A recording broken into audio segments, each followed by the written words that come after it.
Welcome to the Shelf Life Podcast. I'm Pam Denholm, Executive Director of the South Shore Food Bank. Today I'm at the Massachusetts State House, sitting down with State Senator Patrick O'Connor. He's a South Shore-born legislator who served on Beacon Hill since 2016 and is known for his bipartisan, hands-on problem solving.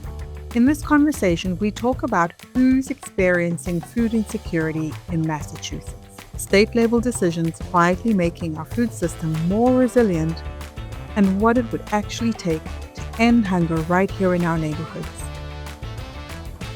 Good morning. Patrick O'Connor is a South Shore-born legislator known for bipartisan collaboration, local problem solving.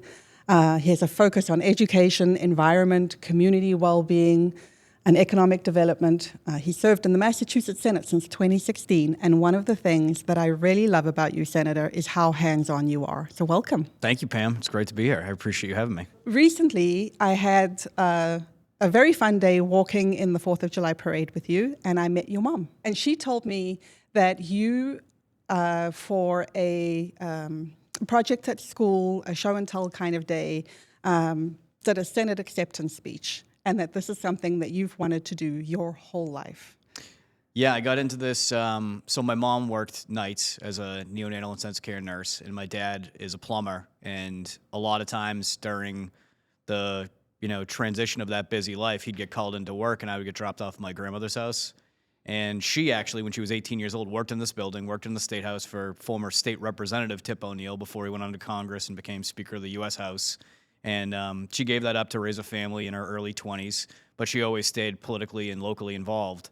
And I remember going over there one night, and she was playing a city council meeting on local access TV, and there was a group of people talking about a problem that they had, and she kind of explained to me at a very young age sort of what was going on and what the people who were elected to do should do in this circumstance. And I remember going over her house a few weeks after that and at Sunday dinner, and she told me that they had resolved that issue. And I thought to myself at that point in time, that was really cool that they were able to do that.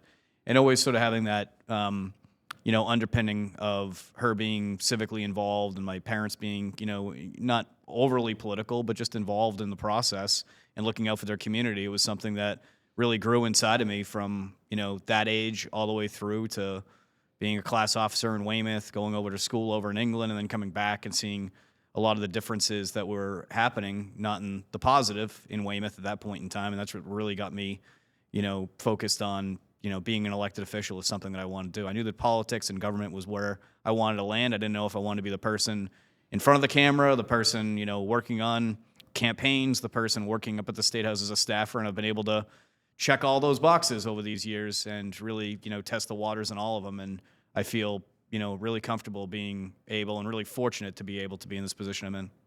Yeah, we're lucky. We owe your grandmother a debt of gratitude. We do. I appreciate her. We need more grandmothers like that.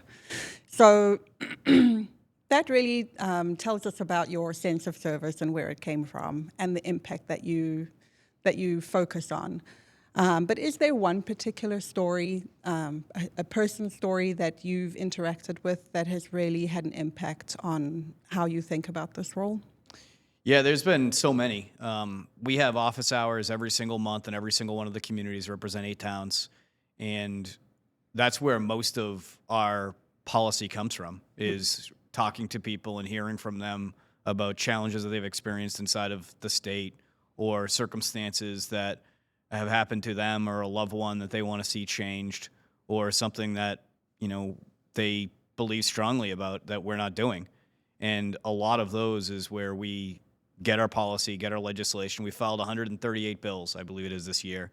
And the majority of those are personal stories that we've heard along the way. I would say that one in particular that has a good outcome, a good ending, is that very early on, literally the first week I was sworn into office, I won in a special election. So we won, and basically we're running again because we won in May, and then we had another election coming up in September, and then another one coming up in November in 2016.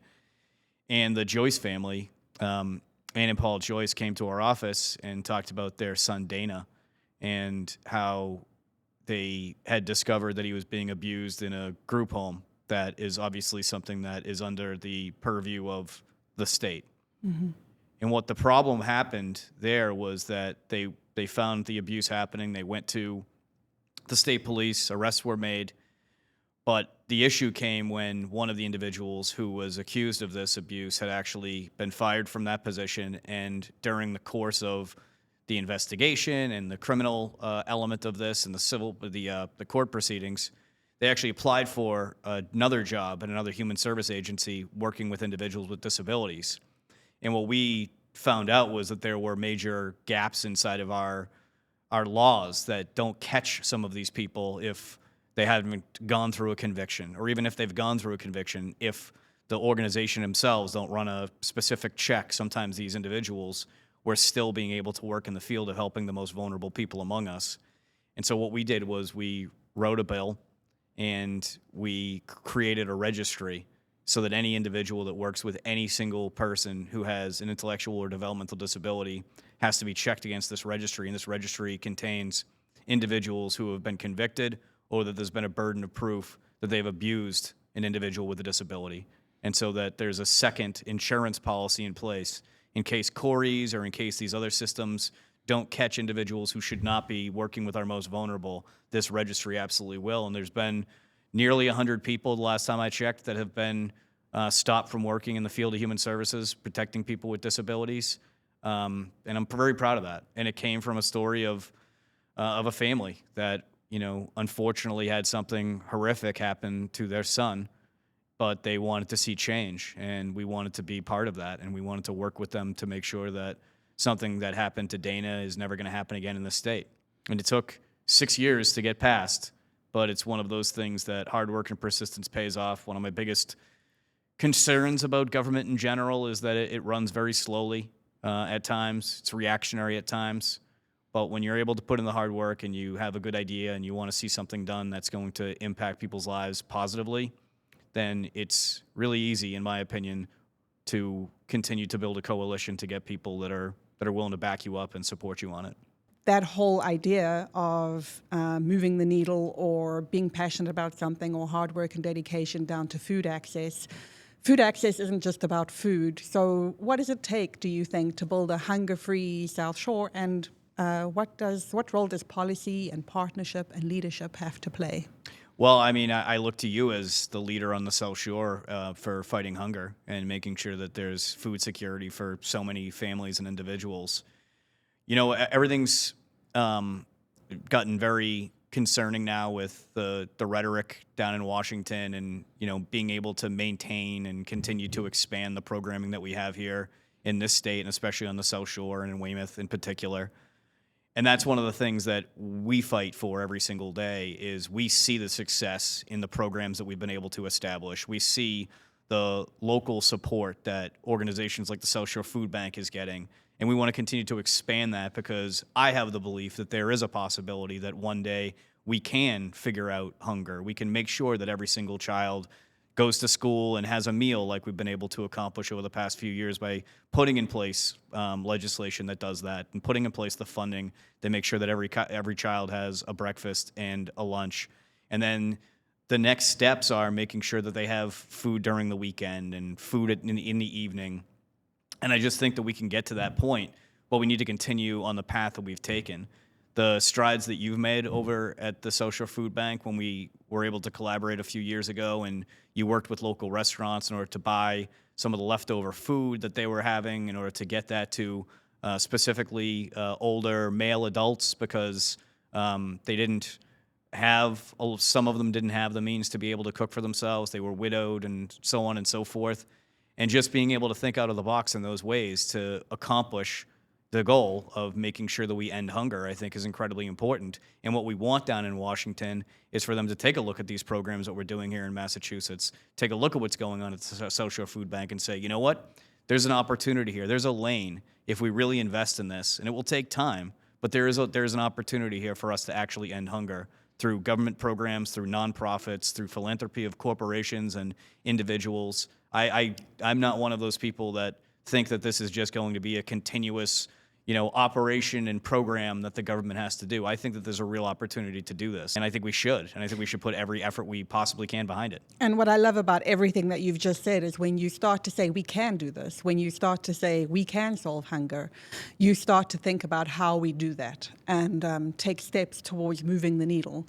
And that's all it takes. If it feels overwhelming and it feels like something that's just going to be an ongoing drain, then there's no impetus or motivation to be creative about solutions. No, and you see this every single day when you see people who, use the Weymouth Food Pantry and the South Shore Food Bank, and once they've gotten back up on their feet, come back and volunteer and do all of the things that when people, extended their hand to pick them up when they'd fallen on tough times, they're now doing the same.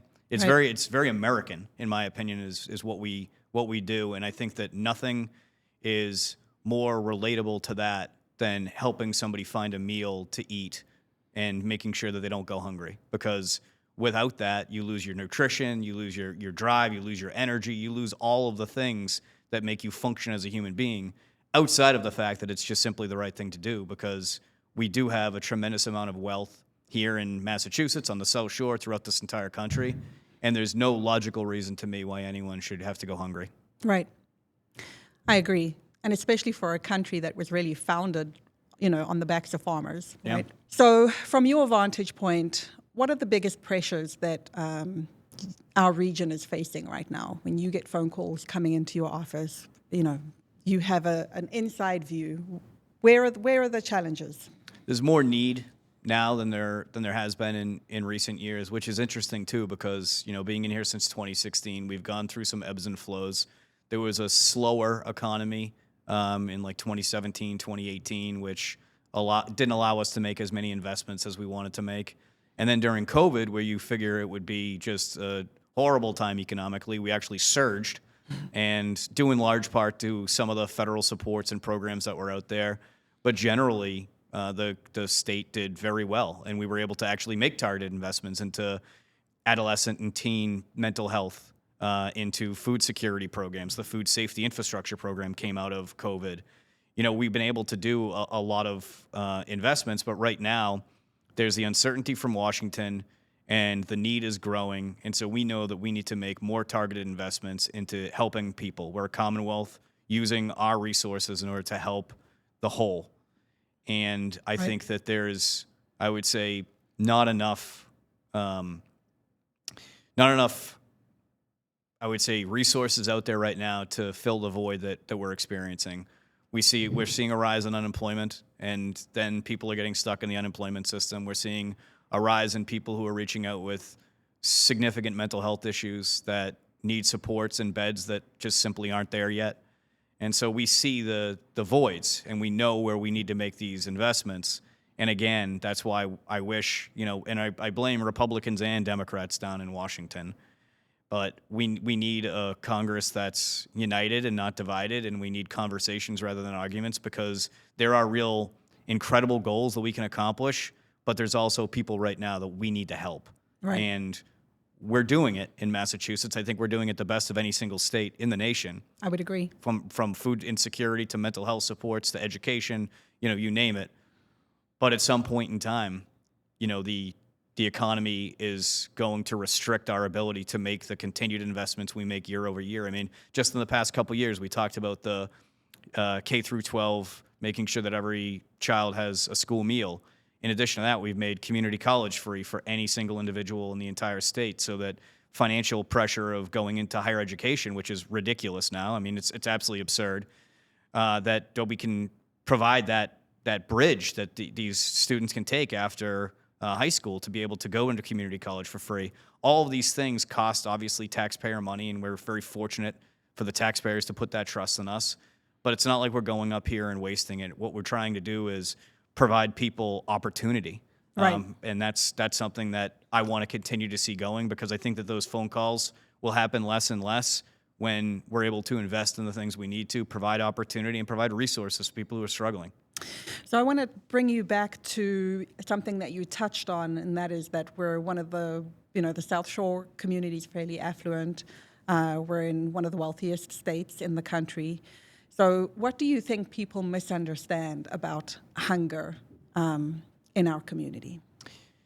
In our community, I think that we have such a strong support system in place, but I think that the main thing is that a lot of people just don't understand how much need there is in affluent communities.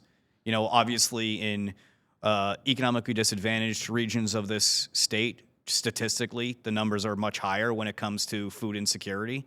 But that's not to say that there aren't a tremendous amount of people every single day who are going into the South Shore Food Bank, who are calling our office, who are looking for the next meal to put on the plate for their family. Right. And as long as that need exists, and it exists significantly on the South Shore, I don't think that people understand how many of their neighbors are struggling. And I think that one of the biggest barriers, and I think that what you do over at South Shore Food Bank by providing a welcoming environment, by having the truck out there so that people can go there, I think that one of the biggest barriers for people accessing and getting help is pride. Right. And that is also, in my opinion, what's leading towards a lot of the misconceptions that go on the South Shore about the need down here on the South Shore. Right. Is that I think people are too proud to tell them that, they've found themselves in a situation where they need some help. And what I would say to all those people is never do that. One of the things that we do all the time is whenever I give speeches or whatever, I say, if you ever need anything from us, please let us know. Right. And that's an honest offer, because we want to help, and there is resources out there. And we find, too, that when somebody first has their experience of needing help and doesn't reach out to get help, and things continue to spiral downwards, by the time somebody reaches out for help, it's a big bird's nest of issues that needs to be untangled and unraveled, and support is that much harder.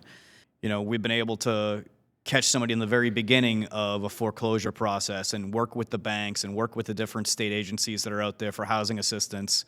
And then we've also caught people on the tail end of this where they're days away from being evicted and the notices have been published. And it's a lot easier at the very beginning to be able to work the system to help that individual than it is to, basically have 48 hours to try and get in and stop something that's happening. And you can use that example to a lot of things, that obviously being one of the most significant and drastic ones. But if you wait too long, it just piles up. So we spoke about pride being one of the barriers. What other gaps in policy or infrastructure or public awareness do you think keep people from coming to get food that they need?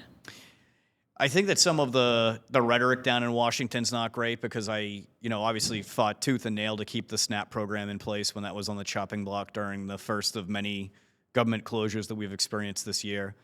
And I think that doesn't help, that they don't know if that benefit's going to be there or how it's going to help them or if it's going to be cut or any of those circumstances.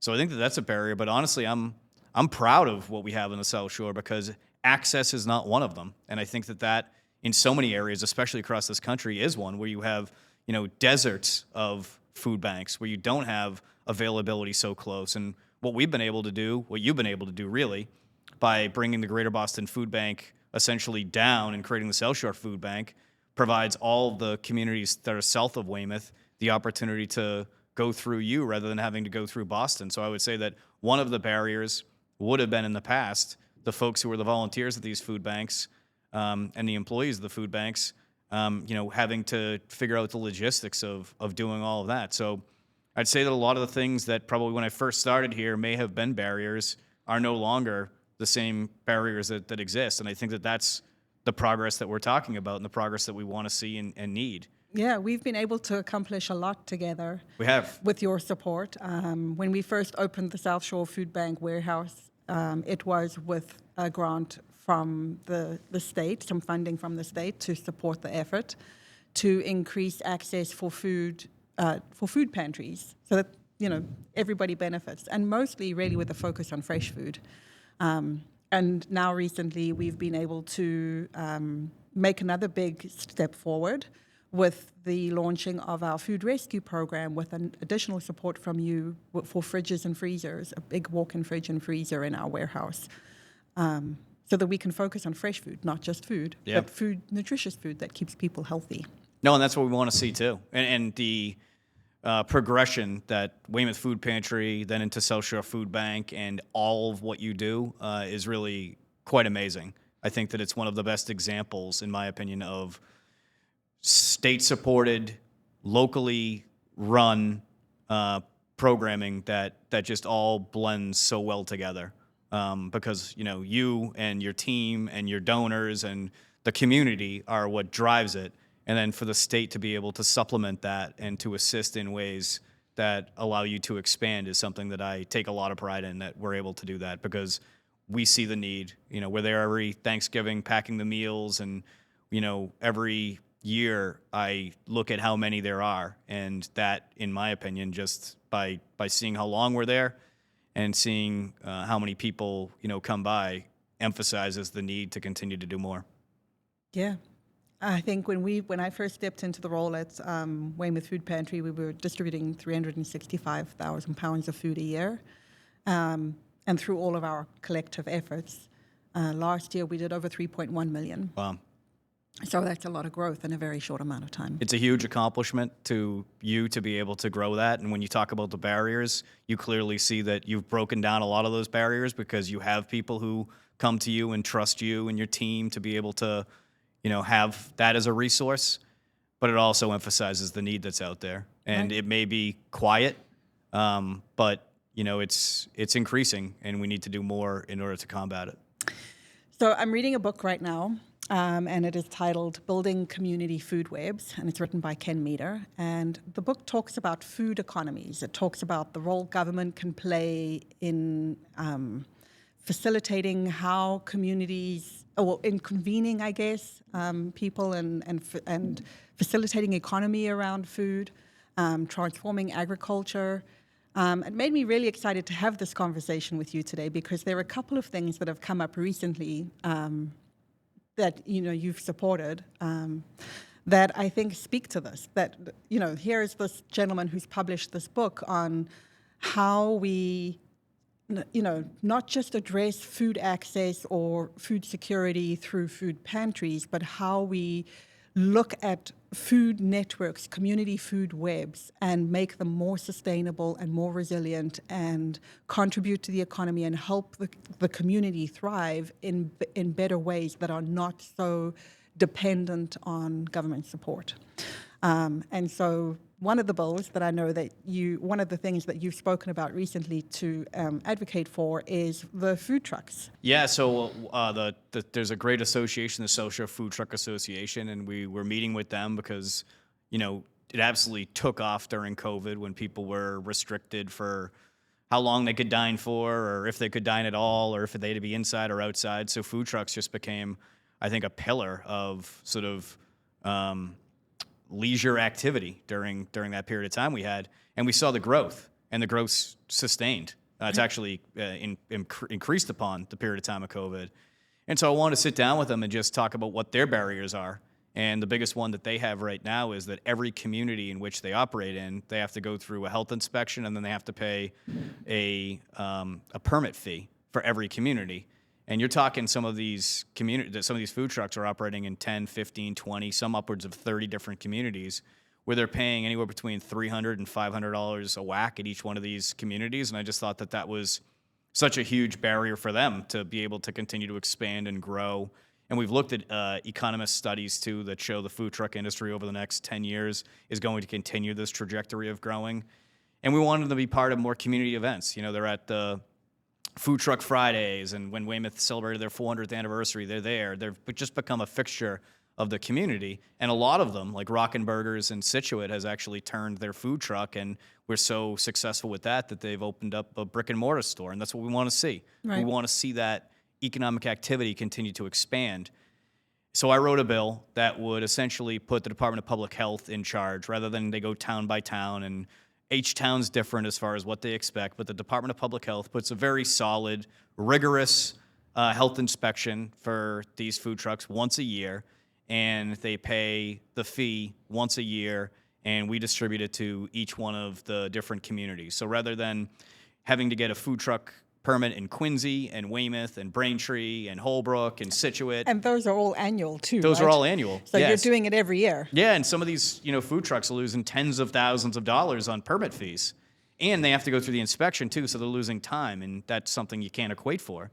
So we wanted to really streamline this process, have the state take charge of this, And it's one of those things that I don't think the state ever anticipated food trucks taking off the way they did, but they have. They're here.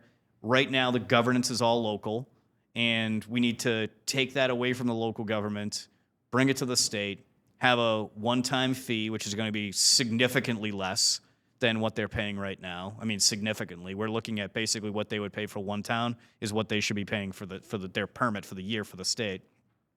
Put regs in place and set them off. Right. And hopefully they succeed and buy another truck and employ another person, or succeed so much that they're able to, open their own brick and mortar store like we've seen before, or just continue to go to more community events to make that event even more special. Those are the things we're looking to do with food trucks. And they play a great potential partner, and I'm sure that they already have been a partner in many ways, but to addressing food insecurity as well. They have. And that's exactly the kind of thing that, I was excited to read about in this book, because you make that kind of move, the food trucks all do better. They're at more events. They can go anywhere in the state. They're more prosperous. And they turn around and, in our experience, when local businesses thrive, they really want to give back. They really want to support their communities. And so, we have food truck owners that are in our donor database and who will come and cook food for volunteers, or cook food and share it with neighbors coming to us for help on a special day. So, and that is so much harder when they're struggling.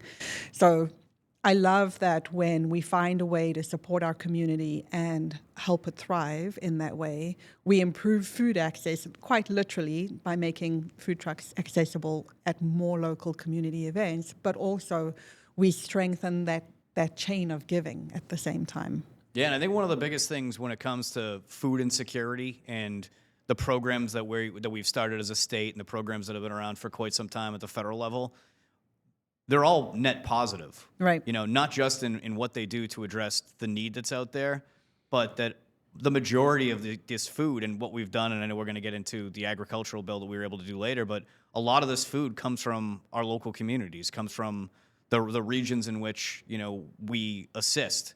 And that's something that's really incredible. When I spoke to the Massachusetts State Senate when we discussed the potential cuts to SNAP, we were looking at the economics of SNAP and, a program primarily for the disabled, for children, and for individuals with, and for our seniors. Mm.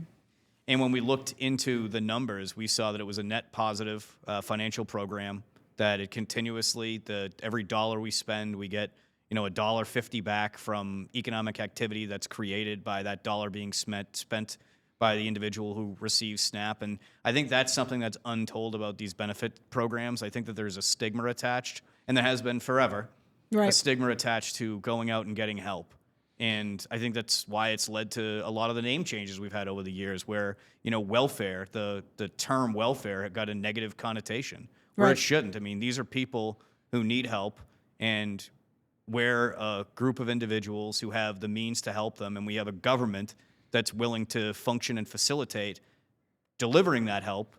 And then at the end of it, for us to be able to see a net positive financial gain of delivering that help, that, in my opinion, is an investment, not just into our people, but into our economy. Yeah, so we'll touch on that now because I don't think many people realize that by supporting something like that and, having a family or, local seniors be able to feed themselves is not just actually a drain, and that economically local communities benefit from it more than what the cost is. Yeah.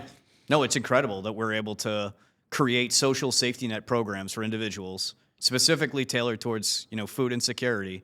And then at the end of the day, when you count it dollars for dollars, the state ends up making money, the federal government ends up making money off of providing assistance.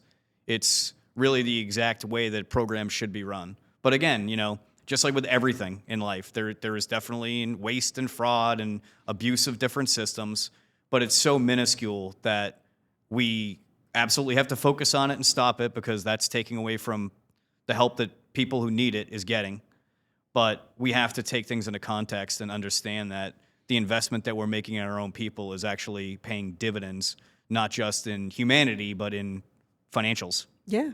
Well, I mean, it's the spend locally that we benefit from, but also when people are well fed, they're better equipped to give a great job interview or to get up and go to work, every day. So it's hard to measure all of those other intangibles too.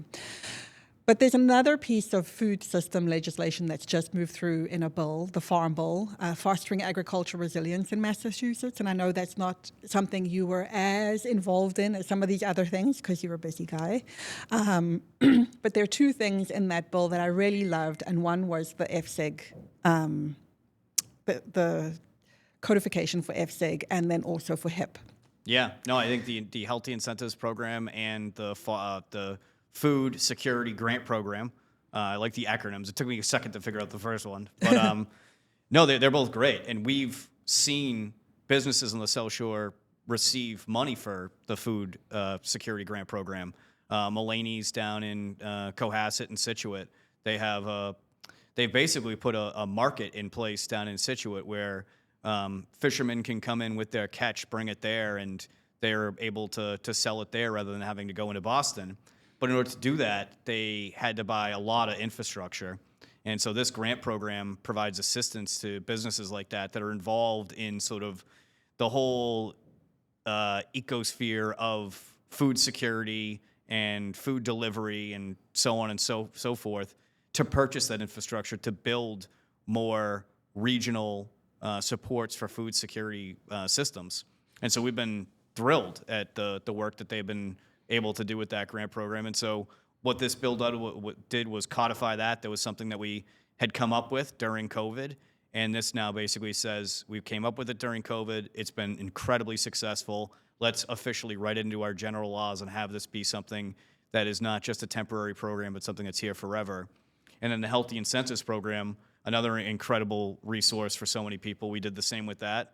And I know that we codified a couple other things. The Farm to School program as well was codified in that, which we've seen that work where local farmers are able to provide healthy food to the local school districts in which they represent. Again, going back to the point where an economic investment into the, breakfast and lunch for kids at free is now going to pay for food that comes from a local farm that employs, people in the community. Right. It's all working as a community to create the best system we possibly can. And, again, there's been some silver linings to COVID. It was a horrible experience overall, but we were able to, in my opinion, fast track some of the things that were more out of the box thinking and really kind of turn the status quo a little bit of how we look at things on its head and really invest in programs that make a lot of sense. So Mulaney's, I've heard, also now has fish going into the local schools. So the kids are eating the fish that the fishermen are catching right off of our shores, right? Yeah. I mean, which is incredible. It is. When you bring it back to, America celebrating its 250th anniversary and what things were like back then, there's still some of that here. And that created the greatest economy the world's ever seen. Right. And to be able to bring some of those just basic fundamental economics and apply it to food security and also education is something that I think that the founders would be pretty proud of. Yeah. So the Mulaney's thing that we touched on, I'm going to dig a little deeper because what it actually means is that it's made fishing as a profession more viable, right, on the South Shore. I know that a lot of fishermen still have some challenges around quotas and things, but many of the fishermen that I've met over the years, it's generational. They've taken over the boats from their fathers who took over from their grandfathers, and their sons and daughters are on the boats with them. So it's made that more sustainable. It's made it more viable. They can earn a living. We're producing the fish locally. We're eating it locally.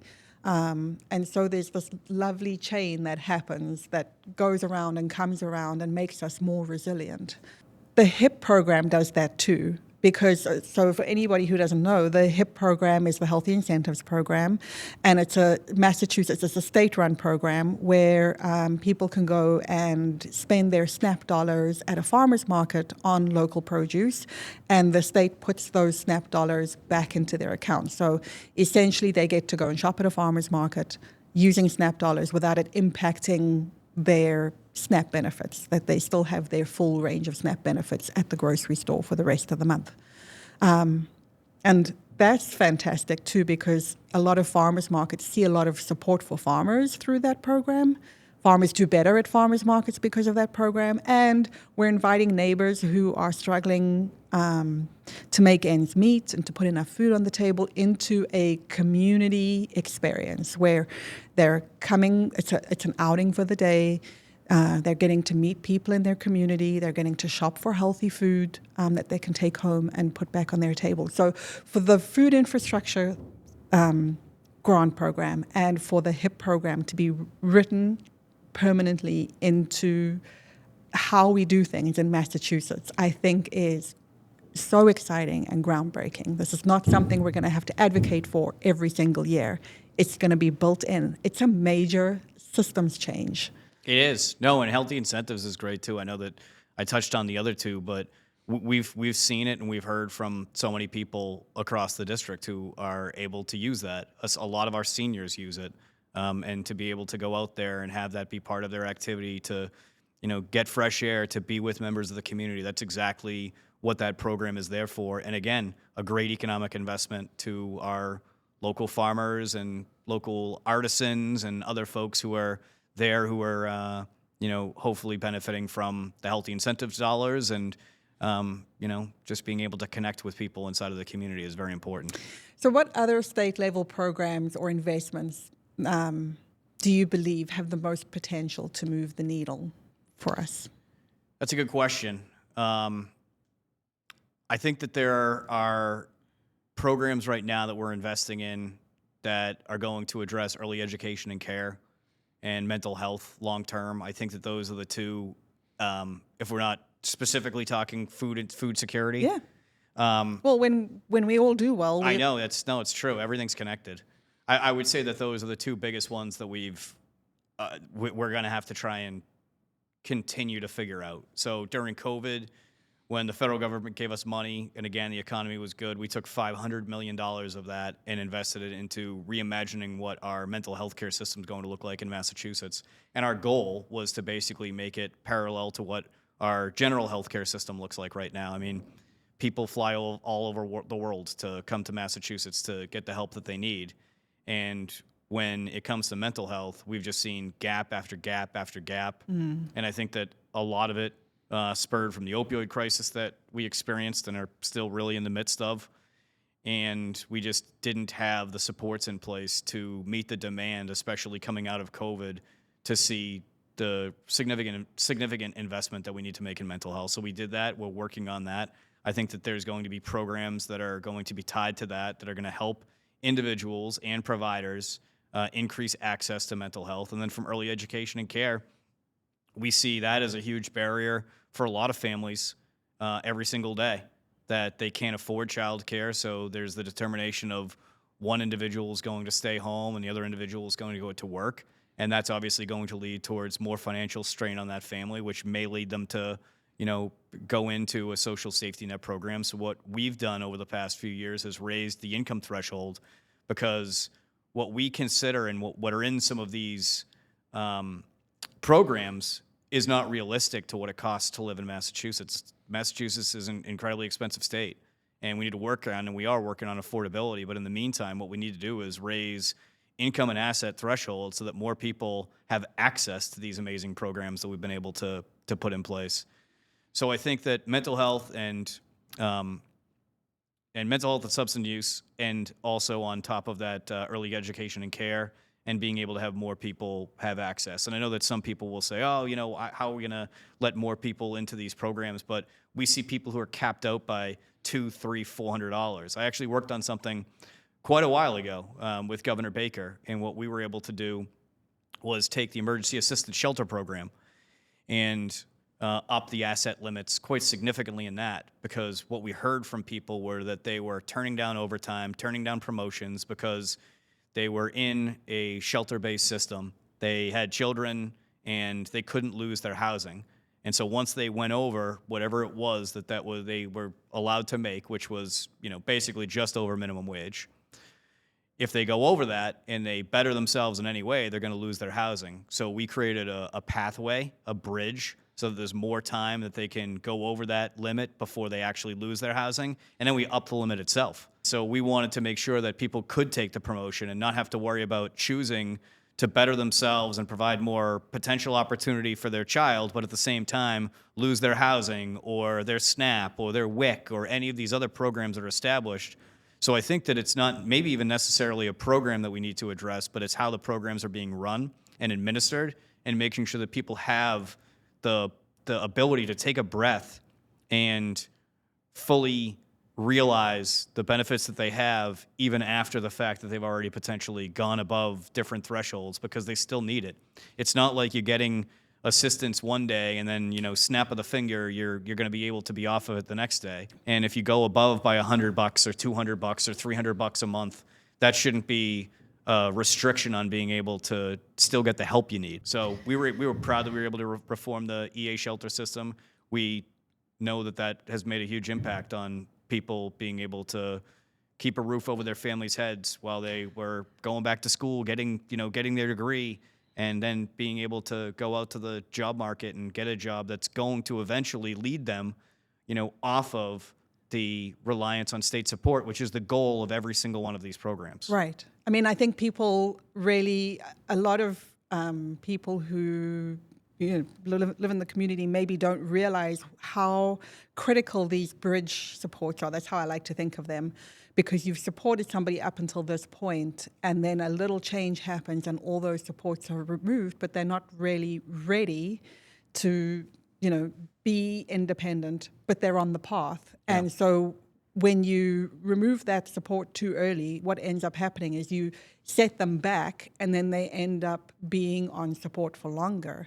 So if you just put that support in place while they're still, and keep them on a trajectory, keep people on a trajectory, you actually, over time, I think, help people move towards independence much sooner. Absolutely. Yeah, no, you see it. I mean, they dubbed it the cliff effect, where you have an individual who is making their way up to being independent, and they have state supports, and some of them might not have as many state supports as they did when they, started their journey of asking for help. And then once they get to a period of time where they're about to, get to that level of being independent and getting those job offers or being offered, overtime at work or promotions. We heard people turning down promotions. I mean, that's crazy. But right before they get there, they fall off the cliff and they start right back from where they were or somewhere further down on their journey, because they have to make the decision that they can't let those benefits go. So if you create that bridge from where where they're at, which if you're, in this situation, you've already bettered yourself to the point in time that, you're so close to independence. All you need is that little extra ability to have access to these resources to get to that. So creating that bridge from where they are to independence is incredibly important. And it's on the state to do it, because it's illogical to do it the way that it has been done. And there are still some programs that don't address the cliff effect as much as they should. Yeah, I think SNAP might be one of those programs, just because when, somebody is living on fixed income or is receiving disability support or whatever, and they get a small increase, cost of living increase, that can put them into a different bracket for how SNAP is assessed. And then they may gain $11 a month, but will lose $30 a month. And so it's strange to think that, additional funds will actually put somebody in a worse situation. Yeah, we're a sophisticated government, especially in Washington. We should be able to figure out how a program like SNAP is able to be administered at a point in time that they're not losing, in that example, the $18 that they should have because they're making an $11 more by two decisions made strictly by the federal government on the increase, obviously, in Social Security and in that example, and then the brackets in which they're made there. Right. I think that there honestly we have to continue to provide just flexibility in a lot of what we do. Everything's so set in stone, and so here's how it's been, so here's how it's going to be. And I'm a real believer in if we can improve, we should be continuing to make changes to be able to get that done. So we've spoken about SNAP benefits and a little bit touched on Social Security, and one of the things that have been released recently is from Greater Boston Food Bank is the report on hunger, statewide hunger, and the statistics are not great.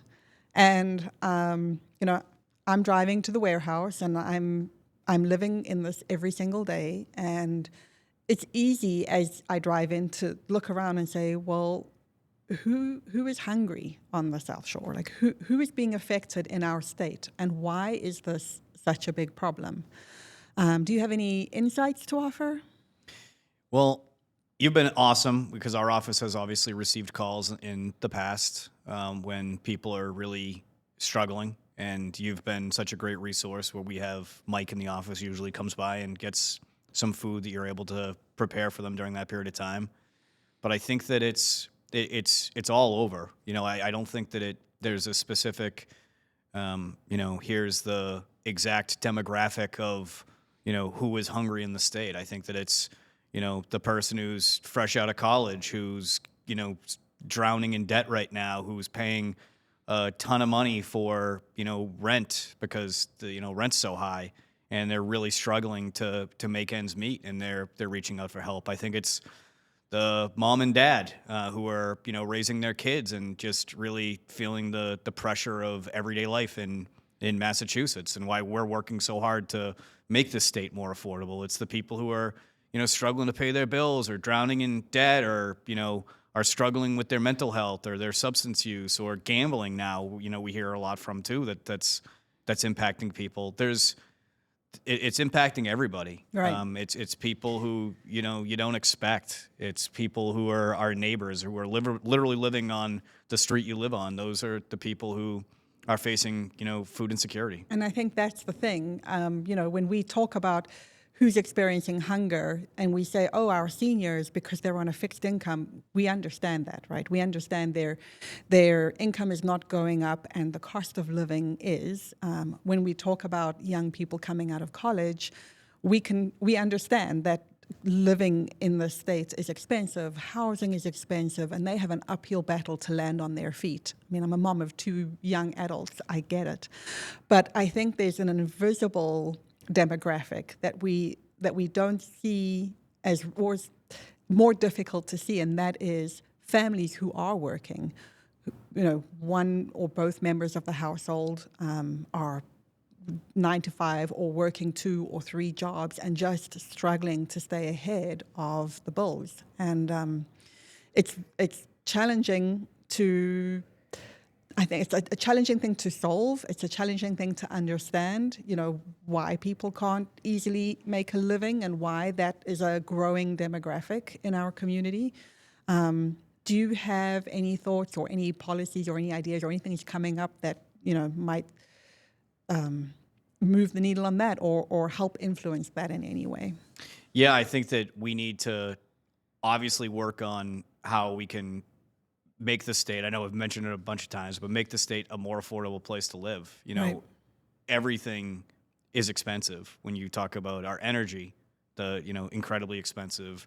The taxes aren't bad. We're kind of middle of the road, but to be able to live comfortably in Massachusetts is, I believe it's the statistic, is the most expensive in the entire nation. And we need to do, more when it comes to that by easing that burden, because these people that you talk about as well, these working families, a lot of them aren't eligible for a lot of the support. So they rely on the food pantries to be able to, have access. And I would recommend them reach out to you if they're watching this to get that help, because a lot of them aren't on SNAP. They're working these jobs because they have to make money that's way above the asset limitation just to pay their mortgage. And if they're, a younger family, both went to college, pay their college debt. I mean, everyone's just in a really tough position right now because things over the past 20 years have ballooned so much in cost, and the wages haven't kept up with it enough that they should. Luckily in Massachusetts, again, we have good wages, but we still need to do more to pay people more. And we've raised the minimum wage since I've been in office a couple times. I voted for that. I think we need to do more with that. I think that we need to have a better understanding of where a lot of these expenses come from. I think we need to investigate things like health insurance, because that's typically one of the biggest expenses for individuals, for families, for businesses. It is for our communities. It's for our state. Is there a better way to do healthcare than we're doing it right now? Are there things that we can really, think of, these moonshot type ideas to try to reform the way things are going? Because they can't continue to go in this trajectory where you have two college-educated individuals with a couple kids at home and, a mortgage, and they struggle to put food on their table. There's something just fundamentally wrong with that, and we need to be better. And so I think that providing more opportunity, providing more resources like free community college, the meals at school, taking some of that burden off while we try and fix the bigger issues is something that I will continue to support, from the daycare aspect to, the food to, you name it. We're trying to, lift as much of those weights off of people's backs so that they can succeed and do as much as they want to, and become part of, or not even become part, but be able to live their life the best they can in this amazing state. Because we have the opportunity, we have the will, I think we have the resources. It's just putting, the brain trust behind it to get some of these bigger, larger issues done, mainly healthcare, because, people get into some serious trouble when it comes to healthcare. And it's not just going to the hospital or prescriptions or things like that. It's even just maintaining health insurance nowadays. There's something that just doesn't sit well with me with where we're at right now in healthcare, and it needs to change, I think, pretty drastically. And my hope is that in doing so, that's going to relieve a lot of the burdens that people have, especially people who, as you talked about, the people who are working, day in and day out, and still relying on the food pantry to be able to help them out, to help those people, but to help everyone, really. Right. And I'll say this too. One of the things when we talk about, you never know where hunger is. One of the things that when I first got in here was one of the first earmarks we got was when Weymouth News was still the Weymouth News. You could actually read it. Now community news has gone by the wayside, which I think is awful. But I read a story of a teacher in Weymouth starting the backpack program that they had started, and this was 2016, I believe it was. And I was reading, I was like, this is a great idea. Wrote a note to the teacher that did it. They had talked about how, every teacher chipped in, 10, 15, 20 bucks a week or a month to, whatever they could to help the kids who were, struggling. And we were able to get an earmark, which I think we ran through you, to provide them some assistance to do this. And I know you've since expanded this, which has become an amazing thing that you've been able to do. But when we went in there and we talked to these teachers, they told us that, there are some kids that they, that they would come to them and tell them that they were struggling at home, and others that wouldn't. And it's sort of a mini microcosm of what's going on at the adult level as well. But that they had said that there were some families that they would never have suspected that they were food insecure, and they were so happy to be able to help them out. And in the way in which they did it was the child would go home on Friday after school with enough food and nutrition to be able to sustain them and their family for the entire weekend. And so it took that element of, I'm too proud to ask for help away, Right. and really provided the people who were closest with these kids outside of their parents, which is our educators, to say, we got you. Yeah. And that's what I think we all need to say is, we got you. We got you. I love that program because it is such a success story of community. It's awesome. The teachers took initiative and saw a problem that they were really committed to solving. And then with support from the state and with the food pantry stepping in, we were able to grow it from 28 kids to 400 kids across 9 different schools. And it accommodates every allergy and food preference or dietary consideration that needs to be accommodated. So it's really inclusive. And when we did our survey, we found that kids were more active in school. There was fewer missing days, fewer attendance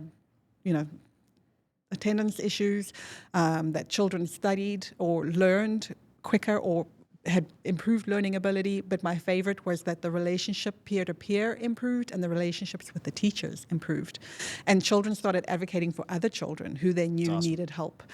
So, you have the teachers involved, you have government involved, you have a nonprofit involved, and you have a community rallying around a problem that really gives kids equal footing in school in such a meaningful way. No, it's incredible. I mean, it's one of those things that when people ask themselves, well, what could I do to help this? I mean, you think about hunger and food insecurity, and it's such a huge issue. And, these teachers took it upon themselves to identify that there was a problem there and that they knew that they could present a solution. And once they did, and once the food pantry got involved, that group of teachers who were trying to help a couple of the kids in their classroom has grown to every child in the entire school district being able to receive that help that they need. And that's one of those things that's beautiful about community, is that, if you see a problem out there, do something, above all, do something, as FDR once said. Well, this is a great note to end it on. Do you have any messages or anything that you can share with us for people who might be watching to motivate them towards doing something? Like, what is the best way for them to engage you? What is the best way for them to take a first step in their communities to do something? Do you have any words of advice or wisdom? Yeah, I would say get involved. I ran for office at 21 years old. I was able to get elected. Very thankful to the people of Weymouth for doing that in my hometown. And I was able to get into this role at 31. And so I would say to the younger generation out there, it's never too young to get involved and to help your community.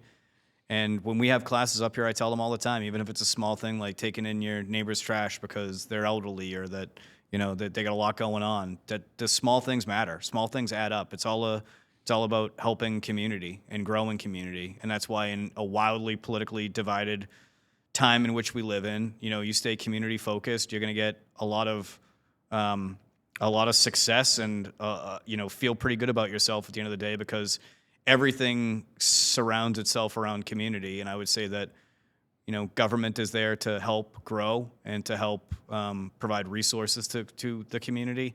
But it's all about your local hometown. It's all about your neighbors. It's about your region you live in.